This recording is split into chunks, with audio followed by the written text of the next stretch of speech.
为什么说黑社会被奉为华语黑帮片天花板？2005年，杜琪峰用一颗石头砸烂香港黑帮片所有规则，他将神秘的洪门仪式、洪门36式和黑化切口搬上大荧幕。一部电影拍得像黑社会实录，真实到让道上的兄弟都为之啧舌，被无数粉丝称为香港黑帮片史诗。那有人就不同意了，我们都看古惑仔的，这么说吧，古惑仔在他面前就是小儿科，讲的是打打杀杀，但黑社会里没有正邪中间，只有算计、暴力和背叛，所有的故事逃不出这张权力和利益交织的网。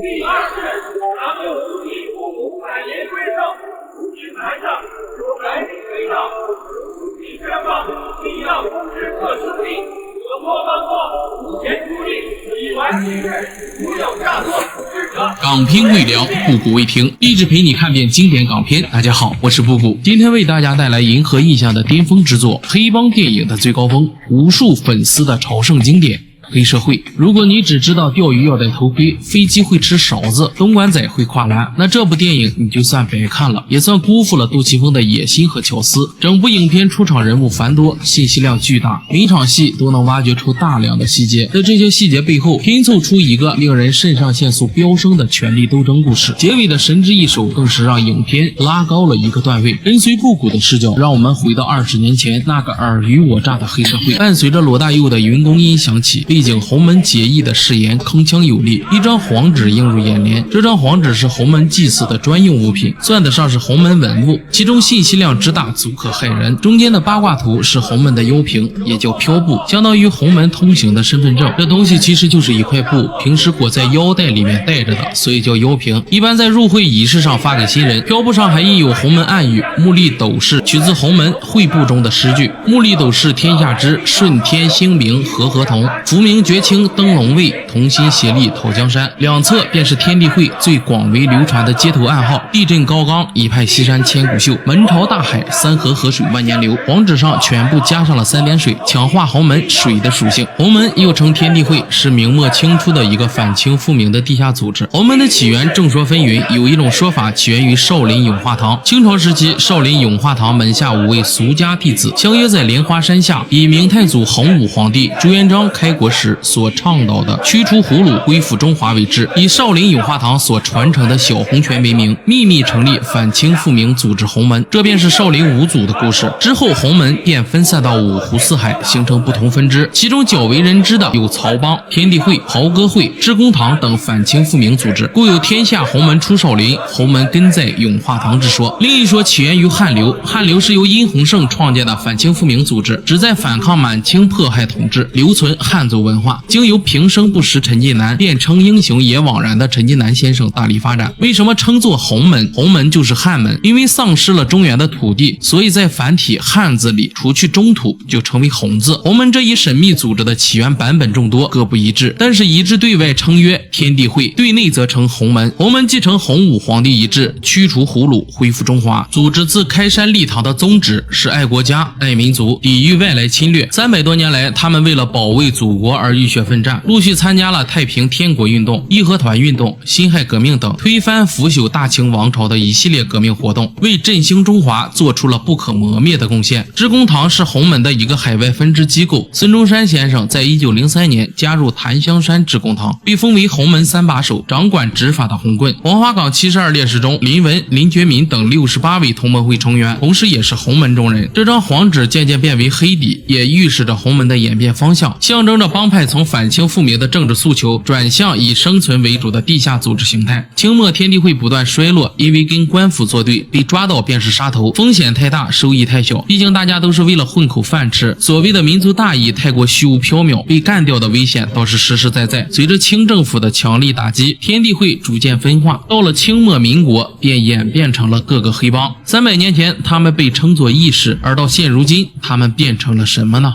黑社会。正如电影的英文名 Election 选举一样，整部影片讲的就是香港何连胜选举话事人的故事。何连胜原型为何胜和，与新义安和14K 并称为香港3大帮会，都由洪门演变而来。电影开场是女人们搓麻将，暗示着权力的重新洗牌。冷老最先发话：两个人让我选啊，我就选大迪。哎，小云，大人谈事情你这么大场，从来没见到他做过一件不光彩的事。接着说话的是双帆东。阿乐不是不好啊，看他做话事人好像还差一点。何连胜选举话事人的传统已经延续了上百年，2年选举一届，不能连庄。话事人是广东话用词，话事是决定的意思，话事人即是可以做决定的人，也就是帮派的龙头老大。今年的热门候选人有2位，一个是荃湾领导人，实力强劲但嚣张跋扈的大迪。从冷老和双帆东的对话中能听出2人是支持大迪的，而另一个候选人是佐敦领导人，实力稍弱但深得人心的阿乐。这次茶话会其实就是他委托火牛拉拢几位叔父辈给自己投票。乐哥啊，最为兄弟着想了，每次兄弟有难，他都一定会尽力帮忙，出钱又出力。你比如说啊，上次贵老大跑路去柬埔寨，撞车死了，尸体也是他弄回来的，办得不错啊，风光大葬。他人缘不错，从来不跟弟兄们计较。火牛带头拉票，随狗接连附和。看冷老的表情，脸一下就冷了。双帆东说出不支持阿乐的核心原因，但是呢，我怕他实力不够，他管的佐敦一向处于下风。哎，荃湾就不同了，大迪搞得很好，全都是我们的人。我们大屌嘴啊，一定支持乐哥。2分半的戏份，信息量爆表。话事人的票选掌选在叔父辈的手中，大迪和阿乐各有优势，叔父们各怀鬼胎，暗流涌动。首先从双方势力来看，阿乐领导的佐敦位于油尖旺区西南部很小的一块地方，又有别的帮派虎视眈眈，所以一直处于下风。而大迪领导的荃湾是香港18区之一，清一色都是何连胜的人，也证明了大迪的业务能力。这2个人就好比一个村长一个区长，实力可见一斑，也是大迪得到支持的原因。没谈几句，警察入场。警察，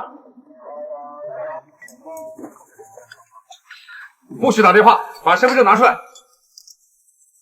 现在怀疑你们从事黑社会活动。我们注意这里的打光，警察在黑色的阴影里，而黑社会则在亮处。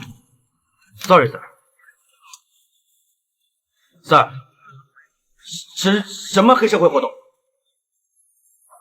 几个女人打麻将是黑社会活动，小孩子在这儿玩也是黑社会活动。我的名片。是耶稣掏卡片的这个动作，其实是在试探，看看来人对他们了解多少。没想到这个鱼督察连身份证都没看，就对他们的名号了如指掌。是耶稣吗？火牛、虽狗、双帆东、冷老、肥华，全带回去。Yes, sir. Sir, 你告不了我，这是家庭聚会。哦，坐下，坐下。一定要抓是吧？是啊。我要脱逃。好啊。从警察的反应能看出，明知道告不了他们，明知道没有证据，警察还要抓人，就是要在何连胜大选前夕敲山震虎，警告帮会成员遵守秩序，不要爆发冲突。毕竟选龙头保不齐会流血打架。这里有人说火牛办事不力，为阿乐拉票，竟然将大迪的铁杆票仓冷老和双帆东请来，导致这次拉票失败。但看过《水浒传》的都知道，这场戏就是阿乐交代给火牛的，和警方这边组好的局，目的自然是为了将摇摆票肥华随狗转上梁山。你看鱼督察进来时，火牛看了一眼后，赶紧拿起筷子去夹菜，生怕和对方眼神交汇露了馅儿。后面叔父们选举时就说，这次的保释金就是阿乐交的。阿乐对我们这些长辈最好了，上次那件事啊，他第一时间来景区保释我们，还出了不少钱。是他让火牛来叫我们支持他的吗？他不出钱，难道叫我们给啊？施耶稣被逮捕时主动要求戴头套，与后边阿乐被捕时如出一辙，也表现出施耶稣的城府。2位候选人登场，首先是大帝来找鱼头标拉票。哎，大弟哥，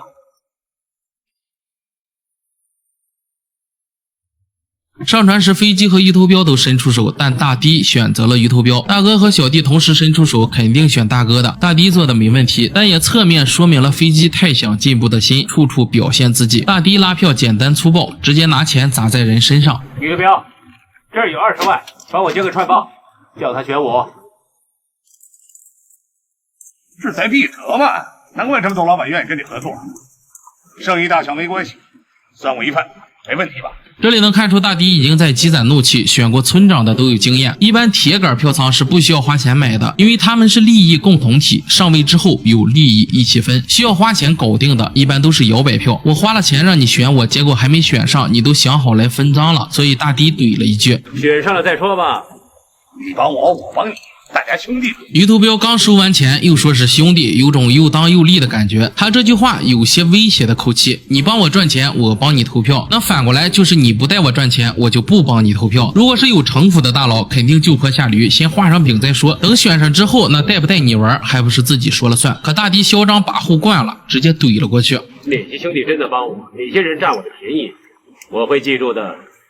我就会叫老大投你神圣一票，可惜刀锋我没资格，不然我也出来选，花100几十万弄个话事人多合算。于图标说神圣一票就是嘲讽了，你大迪的票还不是花钱买的。选举团的叔父辈一共11人，100几十万就能当选，证明一个真心支持你的都没有。于图标侧面也展示了自己的实力，自己也是有钱有人的，辈分还和你一样，要不是自己卖粉没资格，也出来选了。被喷了的大迪这还能忍？那转行别卖白粉啊，转行卖洗衣粉呐、苏打粉呐、爽身粉呐、好不好？卖鱼丸粉吧。呵呵，你们潮州人呐、最拿手搓鱼丸，水里一煮啊，15块钱一碗，多好赚呢。